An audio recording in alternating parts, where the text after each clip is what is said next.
That's great. Thank you for that. Mr. Watkin, I've got obviously a message. I think you called us on the 3rd of the 12th, so my apologies for the late call back. And in it basically just says you were wondering why we got the case after, was it 16 years with Barclays? No, not at all. I've been in a dispute with Barclays for 16 years.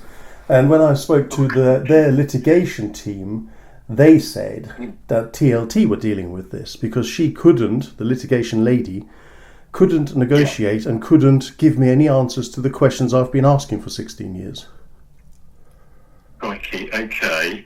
Yeah, I mean, all they literally do is they ask us just to arrange a court date and then a possession order. There's very little information on the previous history on that. I mean, without wishing to appear rude or blunt, the reason why we've done what we've done is because they've instructed us to, so they must know what.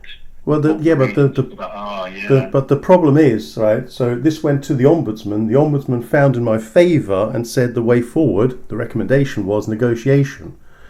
So I've made four offers to try and settle this and get everyone back to the shallow end.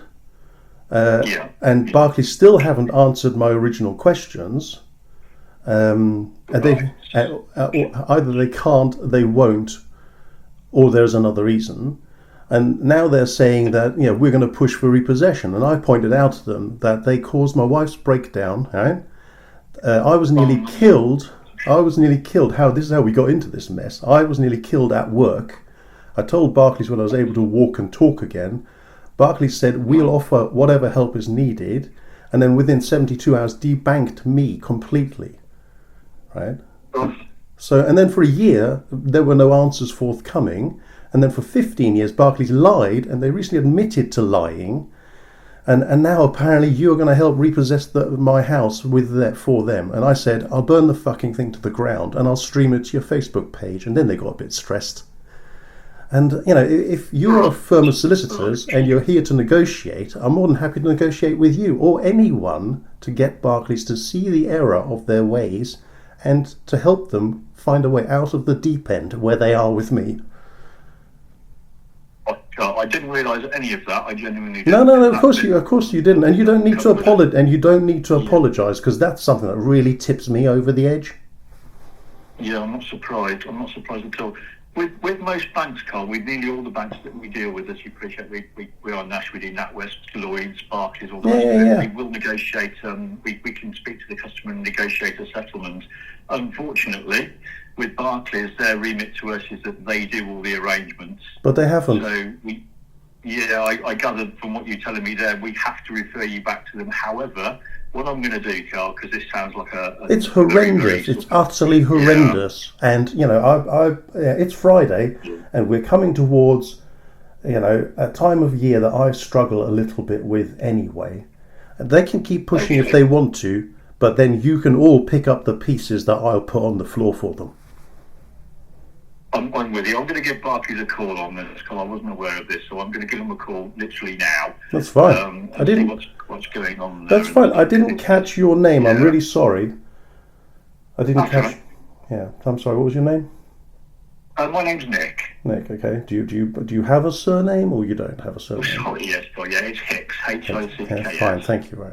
Right. So it's really simple.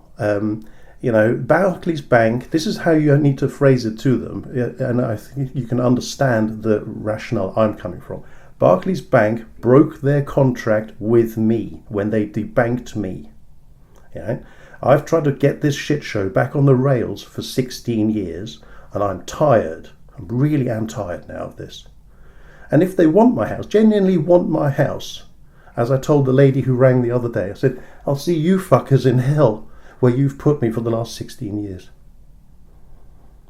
Right. Okay, Carl. I'm going to leave you in peace on this one at the moment. That's fine. Again, speak to them.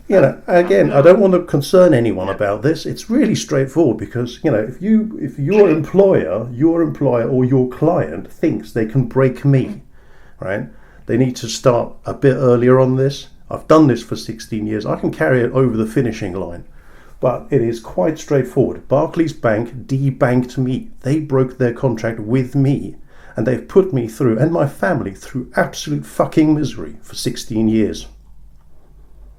Okay, Carl. I'll write this up minus the swear words. No, that's fine. I apologise because I'm also a brain injury survivor, and now I'm a little bit blunt, and I tell people exactly how it is. Because that's fine. That's fine. Because I think I'm entitled. Completely. I'm understanding that. There we go. So I won't talk over the top of you anymore. Thank you very much for your call. I wasn't actually expecting one. But, again, if Barclays think that legal action frightens me, it doesn't. If Barclays think that pushing me around, using other people like yourself, bothers me, that really doesn't bother me anymore. I want this resolved. Okay. They broke the contract with me. I did not break the contract with them. And the Ombudsman did find in my favour on that subject and recommended negotiations, which Barclays choose to ignore. Okay, I thank you for the update on that, Carl. I genuinely do. That's made it much clearer, and I will need to speak to them obviously on this and see if we can get something obviously resolved. Yeah. You've been doing it for 16 years. I'd be tired of doing it as well, believe you me. So let me get hold of them, Carl, and I'll see where we can go with this. I'm not just giving you rhetoric there. We'll speak to them and see what they're doing with this.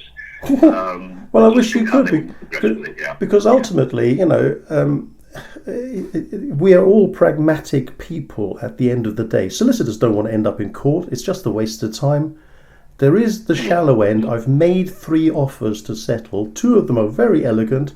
And someone called Abdul Hassan from Barclays even said, oh yeah, that offers everyone the simple way out. And I went, great. Can you accept this offer? And he went, it's not my department. I don't even work in litigation. And I went, well, that's the trouble. So they've admitted to lying, and the people who think my offer is elegant and solves the problem can't deal with it. The CEO, CS Venkata Krishna, doesn't even answer my letters anymore. Alistair Curry, some other former CEO, obviously doesn't think that I am someone worthy of his time. And the other one, Vin Maru, another CEO, they've got too many people in charge and not enough people making sensible decisions. Too many chiefs, not enough Indians. That's what it appears. Anyway, have a lovely day. I'm sorry to have sworn at you. I shouldn't really. No. But it kind of. I will do my very best, if there is any very best I can do, to get this moving along, Carl, or stopped or whatever. All we want, all of us want, is a resolution. Barclays don't want me as a customer, and I don't want them in my life. They've done enough. They've done enough damage already. Right, there we go. Having said that, and I don't mean this sarcastically, try and have a nice weekend. Speak to them, Carl, and listen. Get back to you. Every day above ground is a bonus, as far as I'm concerned. Okay, all right. So how are you now, by the way? So I had you may as well have the really quick summary. In 2009, I had 125 kilos hit me in the head from 4 meters up. So you're probably sitting at a desk. All the clutter and rubbish on your desk isn't 125 kilos. 125 kilos hit me from 4 meters in the head and nearly killed me. And I survived that. And I told Barclays what had happened to me, and 72 hours later, they switched off my life. Access to my bank accounts, everything was gone. And then they lied about it and hid my bank account, claiming I didn't even have a bank account.